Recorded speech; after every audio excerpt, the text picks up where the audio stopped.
জলপাইগুড়ি জেলার অন্তর্গত রাজগঞ্জের শিকারপুর অঞ্চলের ঘাউড়িপাড়া এলাকায় পাট বোঝাই চলন্ত ট্রাকে অগ্নিকাণ্ডের ঘটনায় ব্যাপক চাঞ্চল্য ছড়ায়। এই ঘটনার পর ঘটনাস্থলে পুলিশ ও স্থানীয়রা এসে উদ্ধার কাজে হাত লাগান। ঘটনার পর ঘটনাস্থলে পৌঁছায় দমকল। এরপর তারা গাড়ি থেকে পাট নামিয়ে আগুন নেভায়। এলাকাবাসীরা জানিয়েছে, এই গ্রামীণ রাস্তায় ইলেকট্রিক তার রয়েছে অনেক নিচে। সেই তারের সঙ্গে সংঘর্ষের কারণে অগ্নিকাণ্ডের ঘটনা বলে সূত্রের খবর মিলছে।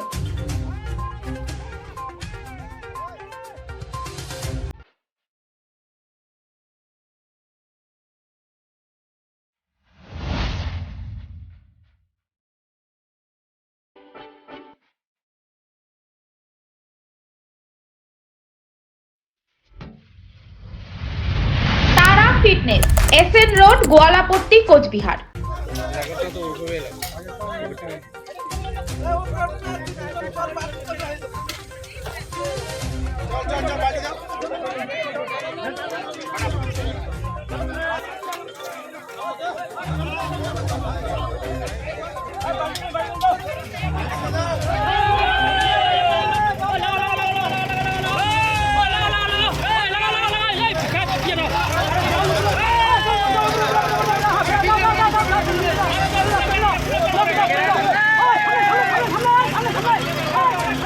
জানা গেছে ওভার গাড়ি ছিল, ওভার ছিল, তারের সংঘর্ষে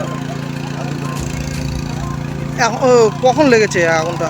মোটামুটি 30 থেকে 35 মিনিট হলো। এখনো ফায়ার ব্রিগেড আসছে? না, পুলিশ প্রশাসন এসছে? পুলিশ প্রশাসন আসলে হাত চালাচ্ছে, পুলিশের হাত লাগিয়েছে? হাত লাগিয়েছে। এরকম ঘটনা কি এর আগেও কি এখানে হয়েছে? হয়েছিল পজিটিভ এটা। ফকির টিভি। কিন্তু এই জায়গাটা এই ঘটনা এখন ওটা কোন জায়গা এটা? এটা হলো তোমার হলো ডাক্তারপাড়ায় বলা আছে এটা। এই গাড়িটা কোথা থেকে এসেছিল, কোথা যাচ্ছিল কিছু জানা গেছে? এটা হয়তো শিলিগুড়ি থেকে আসছিল, এখানে গুডাউন আছে, হ্যাঁ গুডাউনে হয়তো খালি হয়েছিল, হ্যাঁ। তো এইদিকে হয়তো ব্যাক করার জন্য নিয়ে আসলো, তো তার তো দেখতে পাচ্ছেন এখানে তার আছে। ও গোডাউনে খালি করার জন্য নিয়ে এসেছিল, সেখান থেকে। এরকম হয়েছিল পজিটিভ এটা। আপনার নাম আর এই জায়গাটার নাম? এর নাম তো আমার ডাক্তারপাড়া।